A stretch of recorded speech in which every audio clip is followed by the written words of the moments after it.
Nous allons étudier le DAF Zain dans Masachet Gittin et nous reprenons deux lignes à la fin du DAF Vav Amud Bet, Amar Rabba Bar Bachana, Had et Amre Rabbanan, ce qu'on dit Chachamim dans une Mishnah, Shoshat Varim, Tsarich Adam Lomar Betor Beto, trois choses doivent être dites par un homme dans sa maison, Erev Shabbat, la veille de Shabbat, Im Chashecha, au moment juste avant justement que la nuit tombe, Aïsarten, avez-vous prélevé le maaser sur les fruits, et Ravten, avez-vous fait le Hérouv pour pouvoir porter dans les parties communes, Adliko Taner, préparez-vous à allumer les bougies, tout cela, Tsarir, les Memrinu Benichota, il faut le dire avec douceur, Kichi, délicablomine, afin que la chose soit acceptée par justement sa femme et les gens de sa maison. Amar Ravashi, Ravashi répond et dit, Ana Loshmi Ali, Hade Rababa Bachana. Moi je n'avais pas entendu cette halakha là de Rabba Bachana, ce commentaire, et pourtant, Vekaimete Misvara, mais je le faisais, j'accomplissais cette chose-là, déjà par logique, ce qui veut dire que finalement,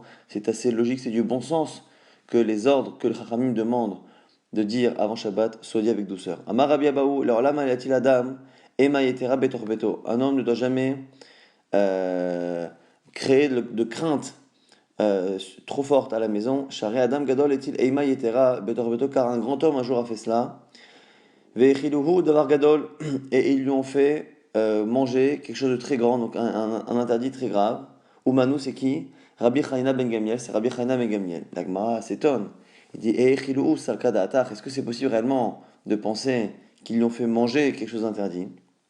Pourtant, on a un principe que les tzadikim, non seulement eh bien, Hachem ne le fait pas consommer des choses interdites, mais même leurs animaux n'en arrivent pas à manger quelque chose d'interdit qui n'a pas été prélevé. Ashta, bemta shel tzadikim. Si déjà les animaux des tzadikim, en akadosh baruch hu mevit akala yadam, eh bien, akadosh baruch hu ne fait en sorte qu'ils ne consomment pas quelque chose qui n'est pas prélevé. Tzadikim, atzman, lokol sheken, les tzadikim eux-mêmes, a fortiori, on voit ça dans Choulin, dans plusieurs Gemarot, que ni les tzadikim, ni même leurs animaux ne consomment des choses impures. La Gemara répond, et là, Bikshu le achilo davar gadol. On est obligé de dire qu'en fait, il n'a pas consommé, mais qu'il a failli consommer.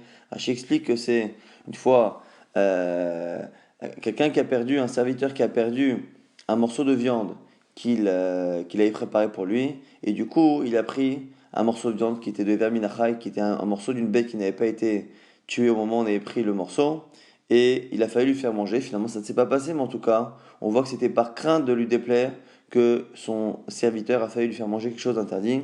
La Gemara le dit, au Maïnihu c'est quoi? Eda minachai. C'était donc un aliment, un morceau d'un animal qui n'était pas encore mort. Shalach le Ma'ugva, les Rabbi Lazar. Ma'ugva a posé une question à Rabbi Lazar. Et on verra que ça a un léger rapport avec une halakha qu'on a vu dans le daf précédent, de sirtout, de faire des traits, des traces sur le claf, sur le parchemin avant d'écrire des psukim. Ici, question de Ma'ugva à Rabbi Lazar. Bene Adam Ma'omdim Alay. Il y a des gens qui me contrarient, qui me maudissent, qui me dérangent constamment, qui me rendent la vie difficile. Ubidadi les mosram la malchut. Et j'ai moi la possibilité de les dénoncer à la malchut, à la royauté, donc c'était peut-être les Romains.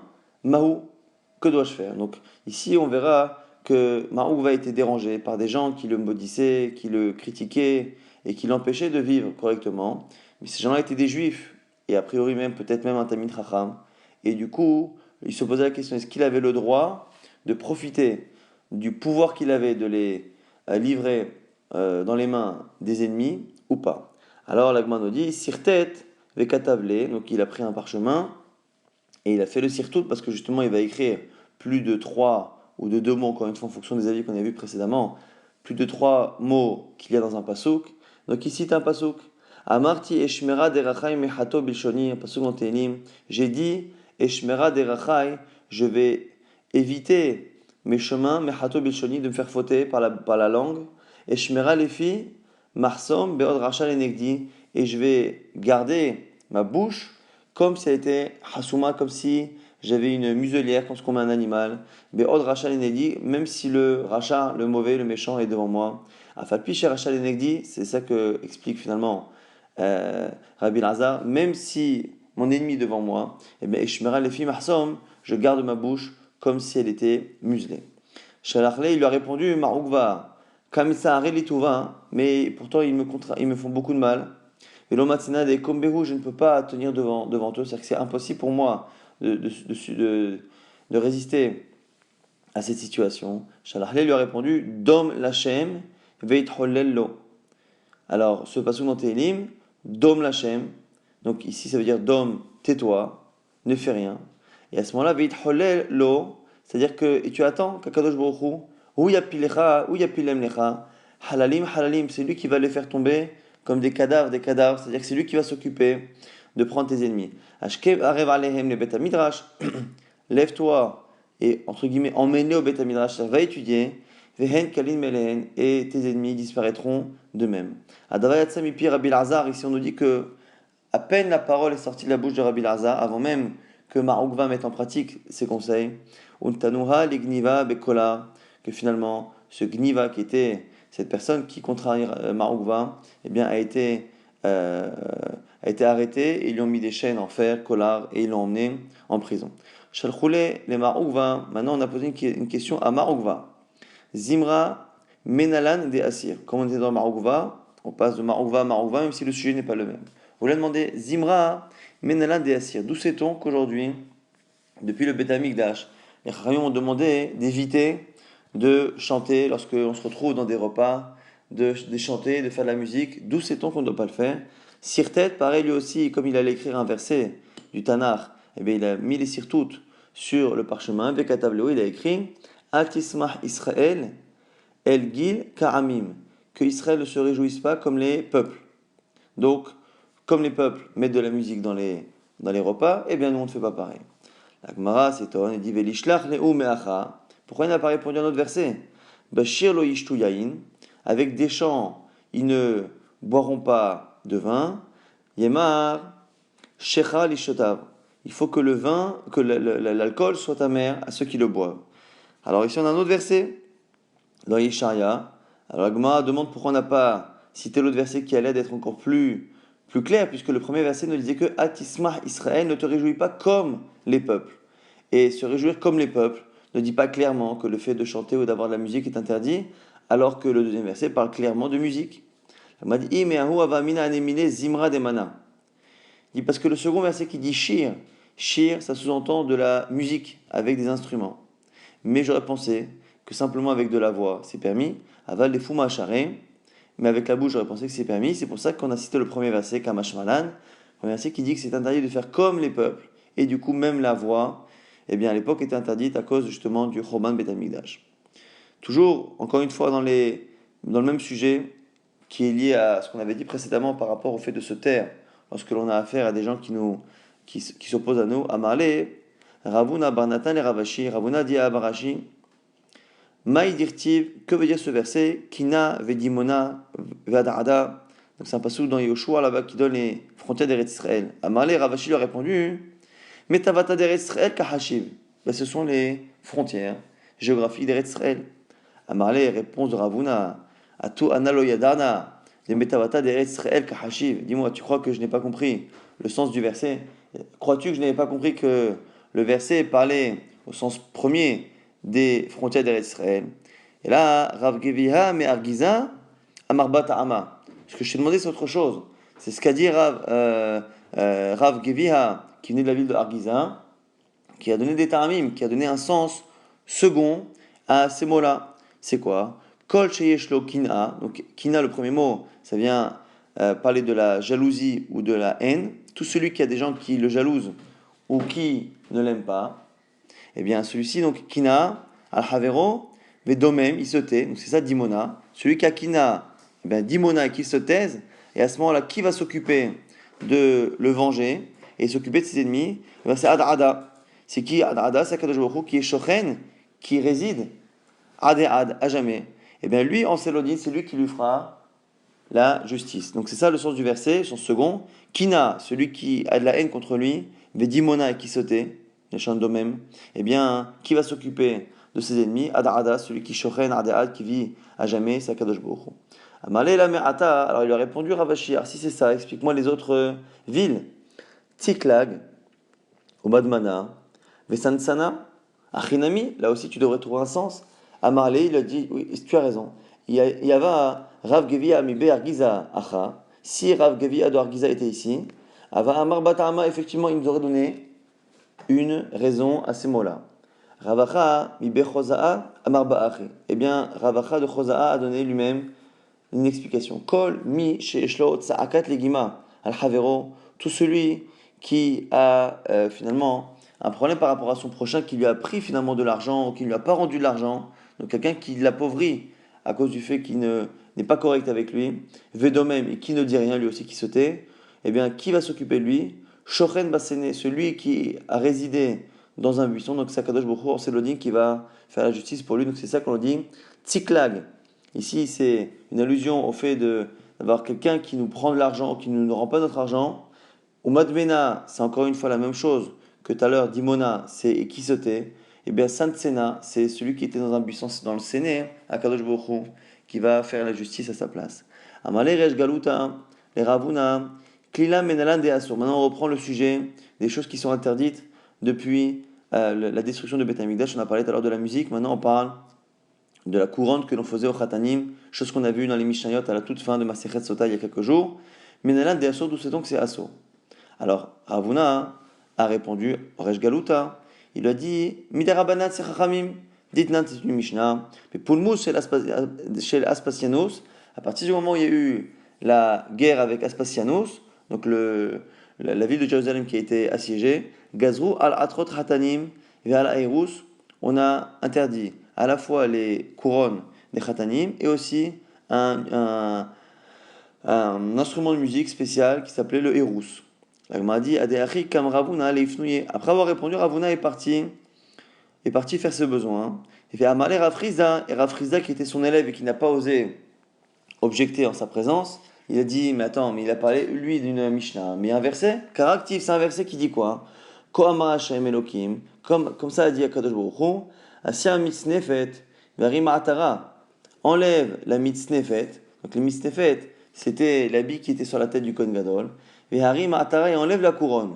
Et à la suite du verset qu'on verra plus tard, Zot, le Zot, non seulement ça, Ashafala, Akbeas, qui est bas, tu l'élèves, Vakgevoa, Ishpil, et ce qui est en haut, tu le fais descendre, ou ce qui était en haut a été descendu. En tout cas, le début du verset, Hachem dit qu'il faut enlever la mitznefet, donc du Kohen Gadol, et enlever la couronne. Donc c'est la question de Rafriza. Quel rapport entre la mitznefet du Kohen Gadol et la couronne? Et là, l'omalecha, c'est pour t'apprendre. Bismash et mitznefet berosh Kohen Gadol. Dans une période où le Kohen Gadol, il a son mitznefet, il a son outil, son habit sur sa tête. Donc au temps du Beth Amikdash, atara berosh kol adam. On peut mettre une couronne. Nistalka mitznefet berosh Kohen Gadol. À partir du moment où le Kohen Gadol n'a plus son habit sur la tête, nistalka atara merosh kol adam. Aucun homme ne peut avoir une couronne puisque la couronne a été enlevée de tout homme et donc c'est la raison pour laquelle on ne peut pas justement mettre une couronne à un khatan, même s'il est roi au moment, il est comme un roi au moment de son mariage. Adeachi ata Ravuna, entre-temps Ravuna est revenu, et il a entendu Resh Galuta et Rafrizda son élève en train de discuter par rapport à ce verset. Amar Lehu, il répond, Ha Elohim, je jure, comme s'il jurait sur Akadosh Baruch Hu, que c'est Midarabanan, que cet interdit n'est pas un interdit de la Torah, mais des Rabanan. Et là, mais simplement, Hizda Shamar, tu t'appelles Rav Hizda, et tes paroles sont hasudim, sont douces et agréables. Donc c'est-à-dire que ce que tu dis, c'est joli, mais réellement au niveau de l'halakha, c'est pas une halakha de la Torah, mais une halakha des Rabbanan. Ravina, shkechele marba Ravashi, davagadli klila le barte. Un jour, Ravina a vu le fils de Ravashi en train de préparer une couronne pour sa fille, pour son mariage. Amalé lui a dit, lo savar la mar, asya mitznefet varim ma'atara. Dis-moi, tu ne penses pas le verset qui dit que tant que le Kohen Gadol, eh bien, à la mitznefet, on peut avoir une couronne, sinon non. Amalé lui a répondu, Doumia de Kohen Gadol. Celui qui a l'interdit de mettre une couronne, c'est celui qui ressemble au Kohen Gadol. Mais Gavré, c'est les hommes. Aval Benéché, l'eau, et les femmes, non. C'est qu'un homme qui n'a pas le droit, comparativement au Kohen Gadol, de porter une couronne alors que le Kohen Gadol n'a plus la sienne qui est ce mitznefet. Mais par contre, une femme, oui. Maintenant, la Gemara va essayer de comprendre la suite du verset. Maï zot lo zot. C'est quoi zot? Ça, non seulement ça. Darash Ravavira. La réponse de Ravavira, Zimin Amala Mishme de Rabiamina qui disent que c'est Ravami, mais Zimin Amala Mishme de Ravasina qui disent que des fois c'était Ravasi. Donc Ravavira le disait parfois au nom de Rabiami et des fois au nom de Ravasi. En tout cas, la réponse c'est quoi? Mais Sha'a, Shama Kadosh Baruch Hu Israël. Lorsque Kadosh Baruch Hu a dit à Israël, Asya Misnefet Varim Atara, enlève la Misnefet, enlève la couronne. Amon Malachi Asharet, et fini Kadosh Baruch Hu, les anges ont dit à Kadosh Baruch Hu, Ribono Shel Olam, maître du monde, Zot la haine Israël, Shekdimu, Lefanecha, Bessinai, Naase le Nishma. C'est ça que tu fais. Donc le mot Zot, c'est ça. C'est une exclamation des Malachachai qui dit c'est ça que tu fais au peuple qui a accepté la Torah et qui a accepté la Torah sans même savoir tout ce qu'il y avait dedans. Naase, d'abord on fait Venishma, après on verra et on comprendra. Eh bien, Kadosh Baruch Hu, il a dit oui, non seulement ça, l'Ozot, et même ça. Hamale, l'Ozot la haine les Israël Shepilou, et à Gavoa, Vigbiu, et à Shafal. Pourquoi? Parce qu'ils ont abaissé ce qui était haut et ils ont élevé ce qui était bas. Pourquoi? Parce qu'ils ont mis une statue d'Avodah Zarah dans le Echal au Beth Amikdash, ce qui a rabaissé Akadosh Baruch Hu qui est en haut et qui a élevé ces statues qui ne valent rien, qui sont en bas. Et donc c'est comme ça qu'on explique la fin du verset Zot, Lozot. Drash Ravavira, encore une fois une rachat de Ravavira, et Zimnin Amala Mishme de Rabiami, parfois il a dit au nom de Rabiami, mais Zimnin Amala Mishme de Ravasi, des fois il a dit au nom de Ravasi. Maï dirtiv, qu'est-ce que veut dire ce pasuk dans Nahum là-bas, qui dit Ko Amar Hashem, comme ça par la Kadosh Baruch Hu, Im Shlemim, si vous êtes par entier, plein, Vechen Rabim, et même si vous êtes plus nombreux, Vechen Nagozu Ve'avar. Alors Nagozu, mais Hachem ici Geniza, caché, Ve'avar et ça passera. Ici la dracha de Rabavira nous dit quoi? Im roya Adam Shem Zonotam et Samim. Si quelqu'un voit que sa parnassa est très très serré, très juste, c'est le lachon ici shlemim, c'est-à-dire quelque chose qui est entier, qui est plein, c'est-à-dire qu'il n'y a pas 1 euro en plus que ce qu'il faut. Eh bien, il y a assez mehen tzedaka, il en fera de la tzedaka. Et c'est ça le lachon nagozu, nagozu mechon gniza. C'est comme si il enterrait quelque chose comme qu'on met à la gniza. Puis sheken qui sheken merubin, et a fortiori lorsqu'ils sont merubin. Donc on lit le verset. L'argent de quelqu'un, im shlemim, si c'est complet, si c'est exactement ce qu'il faut, pas plus, vechen rabim, et a fortiori si il en a plus que ce qu'il faut, eh bien vechen nagozu, il faut qu'il les donne à la tzedaka. Et la suite maintenant vers avar, maï vechen nagozu vers avar, ça veut dire la fin du verset qui dit nagozu si il donne à la tzedaka, vers avar ça passera. Tanadebe Rabbi Ishmael, on enseigne au Beth Midrash Rabbi Ishmael, kol hagozez minechasav, va enseigner en tzedaka, tout celui qui tombe finalement c'est bien, c'est-à-dire qui enlève une partie de ce qu'il possède et qui en fait tzedaka des dons aux pauvres, Nitzal Medina Shel Geinom, il sera épargné du jugement dernier du Geinom. Pourquoi? Mashal Ishte Rechelot Shayu Avrod Bamaim. Ça ressemble à l'histoire de 2 chèvres qui traversent un ruisseau. Et Achat Gezuza, une qui est tendue, et Chatena Gezuza, l'autre qui n'est pas tendue. Gezuza Avra, et Veina Gezuza, l'autre Avra. Il y en a une qui arrive à passer, celle qui est tendue arrive à traverser l'eau, et l'autre qui n'arrive pas et qui coule parce que justement elle a le poids de son poil qui n'a pas été tendu, qui justement fait en sorte qu'elle va finalement tomber. Donc ici, c'est une allusion au fait que finalement les biens de quelqu'un peuvent malheureusement peser contre lui au moment du jugement. Et la suite du verset qui dit quoi? Et ta pauvreté, eh bien, je te rendrai plus pauvre. Même quelqu'un qui non seulement n'a pas beaucoup, Rabim, il n'a pas non plus juste ce qu'il faut, il lui manque. Mais même il y a assez de tzedaka, il faudra qu'il fasse la tzedaka. Et je ne te rendrai plus pauvre.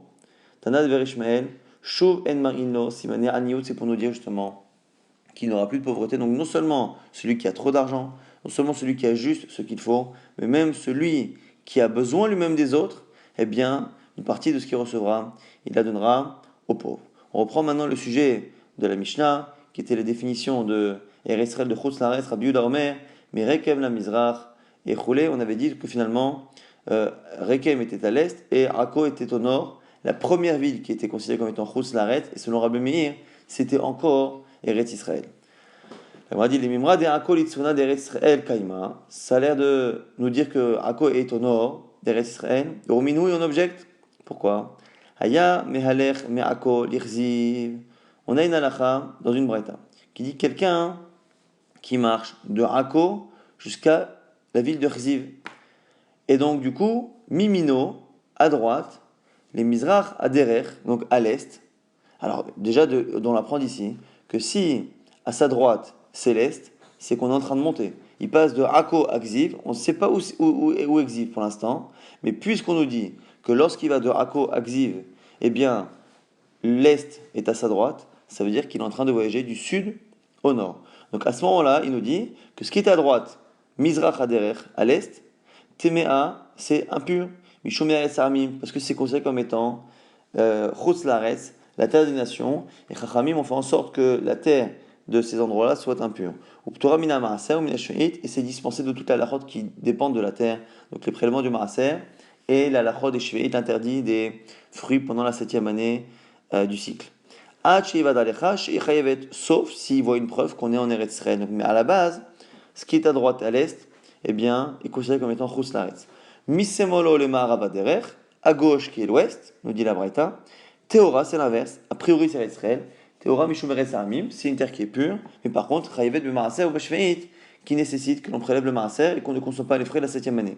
Ad Shevad Alecha, Sheib Torah, là aussi, sauf s'il se rend compte finalement que il est dans un endroit qui est Eretz Israël. Mais sinon, à la base, présomption qu'à gauche, à l'ouest, c'est Eretz Israël, qu'à l'est, à droite, c'est Chutz Laaretz. Adechan, jusqu'à où? Premier avis qui dit Ad Keziv, jusqu'à Ksiv. Et Rabbi Ishmael Berabi Yossi Omer, Mishumavi au nom de son père, Ad Lavlavo, jusqu'à Lavlavo. Donc quoi qu'il arrive, ce que l'on voit ici, c'est que quelqu'un part de Akko, ce qui dans la Mishnah chez nous était considéré comme étant la délimitation d'Eretz Israël et le début de Chutz Laaretz. Or on voit que lorsque ces personnes partent de Akko vers le nord, jusqu'à Ksiv, il y en a qui disent que jusqu'à Ksiv elle-même, en tout cas jusqu'à la ville de Lavlavo, même si dans les Rishonim, il n'y a pas tellement de connaissances sur ce que c'est Lavlavo, mais quoi qu'il arrive, on voit que c'est pas Akko la frontière, puisqu'on va jusqu'à Lavlavo ou jusqu'à Ksiv, et c'est encore, quoi qu'il arrive, un endroit où il y a Eretz Israël à gauche. Amar Abaye dit Retsoan Afka. Il dit, en fait, je vais t'expliquer.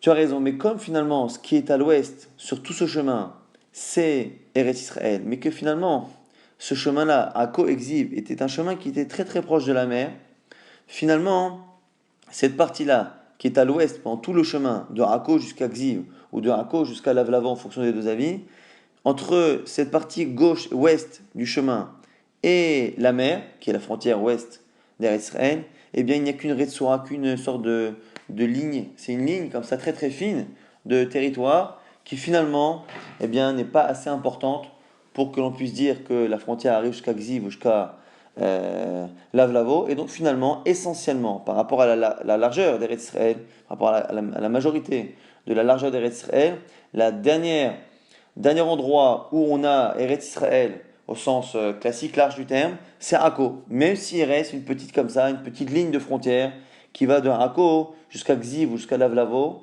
en longeant encore une fois la mer, sachant qu'il y a même des Rishonim qui pensent que la ville de Akko était séparée en deux, et du coup la partie ouest de Akko qui est à côté de la mer, donc la partie ouest de Akko était dans cette partie-là, dans cette petite ligne qui montait jusqu'à Xiv ou jusqu'à Lavlavo, et la partie droite de Akko elle-même, bien faisait partie est faisait partie déjà de Chutz Laaretz et tout ce qui était à l'est de cela.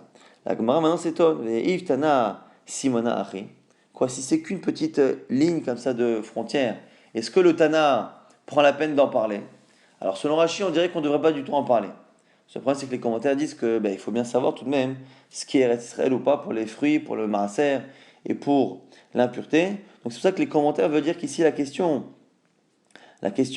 n'est pas est-ce que c'est important d'en parler ou pas, c'est en gros pourquoi le Tana a estimé important de nous dire que celui qui marche sur ce chemin-là, eh bien à gauche c'est comme ça et à droite c'est comme ça. Pourquoi il ne nous a pas dit clairement la frontière, alors que là dans le Lachon de la Braïta, on a l'impression finalement que le Tana vient nous apprendre une halakha particulière pour celui qui marche à cet endroit. Et en gros, est-ce qu'un chemin est quelque chose de si important au point qu'on ait besoin de faire toute une braïta pour savoir quoi faire dans ce chemin à gauche et quoi faire à droite? Elle m'a dit oui. La preuve, c'est un pasouk. Kranami, Yaïf Simana. Il y a même un verset qui, à un moment donné, parle d'un chemin et parle de l'est et de l'ouest d'un chemin. Donc on voit que finalement, un chemin, comme c'est utilisé par beaucoup de personnes, peut être assez important pour être cité dans un verset, à faire dans une braïta. Pourquoi c'est marqué dans Shoftim, Dirti, Vayomru, Ini Hagashem, Beshilo, ils ont dit que voici que c'est la fête pour Hachem, Beshilo, à l'endroit où il y avait le Mishkan. Miyami, Mimima, Shamitzafona, de moment en moment, d'année en année, et ici, ou de fête en fête, Et on décrit ici Shiloh. Alors Shiloh Hacham Mitzafona le Bet El, qui est au nord de Bet El. Et qui est quoi? Qui est Mizreha Shemesh à l'est de Messila du chemin à Olemi Bet El, Shechema, qui part de Bet El à Shechema. Donc on a la ville de Bet El. Au nord de Bet El, à un moment donné, on a Shiloh. Mais ce Bet El qui est au sud, on nous explique aussi qu'entre ce Bet El et Shrem, qui est donc à l'ouest, il y a un chemin comme ça, qui part un peu en diagonale, et qu'à l'est de ce chemin, eh bien, c'est là que se trouve Shiloh. Donc Shiloh est à la fois au nord de Shechem, et à la fois à l'est du chemin qui parle de Bethel, mais qui est au nord de Bethel, il est au nord de Bethel, et il est en même temps à l'est du chemin qui va de Bethel à Shechem. Et donc on voit qu'on définit une ville par rapport à un chemin. Marapapa, les Mizracha, Shel Messila, donc à l'est, qu'on vient de dire à l'instant, et qu'on prend le verset. Le verset se dit que c'est à l'est du chemin, donc on voit bien que l'on parle d'un chemin. Et donc du coup, si la Torah en parle, eh bien, a fortiori qu'un Tana dans une braïta peut en parler. Tana Chana Meviget Bisfina, on a maintenant une marloquette. Une première braïta qui dit que celui qui amène un get, qui a été écrit dans un bateau qui était dans les eaux à côté d'Eretz Israël, qui est Mevi Be'eretz Israël. C'est comme s'il avait écrit en Eretz Israël. Ce qui se passe dans un bateau qui est à côté d'Eretz Israël, c'est comme si c'était en Eretz Israël. Vetania Idach, il y en a qui dit que c'est Kimevi Mechutz Alaretz. C'est comme s'il amenait de l'étranger. Donc quel est le statut des eaux qui sont à côté d'Eretz Israël? Amar Rabbi Omiya, ne t'étonne pas de la discussion. C'est pas contradictoire qu'il y ait deux braïtot qui disent différemment, ça correspond à deux avis. Rabbi Yehuda, Harabanan, ça correspond à Rabbi Yehuda, Harabanan. Pourquoi? Parce que maintenant, on va justement retourner dans les halachot qui parlent de tout ce qui est lié à la terre. Quel est le statut de la terre qu'il y a dans un bateau? Si un fruit pousse dans un bateau qui est à côté d'Eretz Israël, quel est le statut de ce fruit? Ditnan, Afar Chutzalares, la terre qui est en dehors d'Eretz Israël, à Babisfina, qui vient en bateau vers Eretz Israël, Chaya b'maaser ou b'shveit, ce qui a poussé dedans, eh bien, est concerné par le maasah, les prélèvements, et par la shveit, la 7e année de la Shemitah. Amar Rabbi Yehuda dit, non, et Matai, Bisman shesfina gosheshet, lui dit non, seulement lorsque le fruit a poussé alors que le bateau avait déjà accosté. Mais si ça a poussé alors que c'était dans l'eau, en gros, dès que le bateau ne touche pas terre et qu'il est en mer, eh bien, aval, anasfina gosheshet pato, si le bateau n'accoste pas, eh bien, c'est dispensé du maaser et de sheveit. Donc on voit ici que selon Rabbi Yehuda, la terre qu'il y a dans un bateau qui est sur l'eau, eh bien, s'appelle Chutz Alaretz, l'étranger, alors que selon Rabbanan, c'est Israël. Donc la Gemara propose de dire pour l'instant que c'est comme ça qu'on explique les deux braïtot. Une braïta qui dit qu'un get qui a été écrit sur un bateau, c'est comme Eretz Israël, ou c'est comme Chutz Laretz. Celui qui dit c'est comme Chutz Laretz, c'est Rabbi Yehuda. Celui qui dit c'est comme Eretz Israël, c'est Rabbanan. La Gemara repousse et dit Abaya Amar, pas du tout. Haveha Rabbi Yehuda, tous les deux peuvent être Rabbi Yehuda. Velo Kasha, Kan Bizman, She'en Asfina Gosheshet, Kan Bizman Shasfina Gosheshet. Pour éviter de dire que les deux braïtos sont deux avis différents, alors que les braïtos ont été écrits de manière anonyme et n'ont pas annoncé Rabbi Yehuda ou Rabbanan, lui préfère dire que c'est le même avis. Or, quel est l'avis finalement qui fait une différence entre deux situations? Préfère dire que les deux braïtot parlent de deux situations différentes plutôt que de dire que c'est la même situation et que ce sont deux avis opposés. C'est finalement Rabbi Yehuda.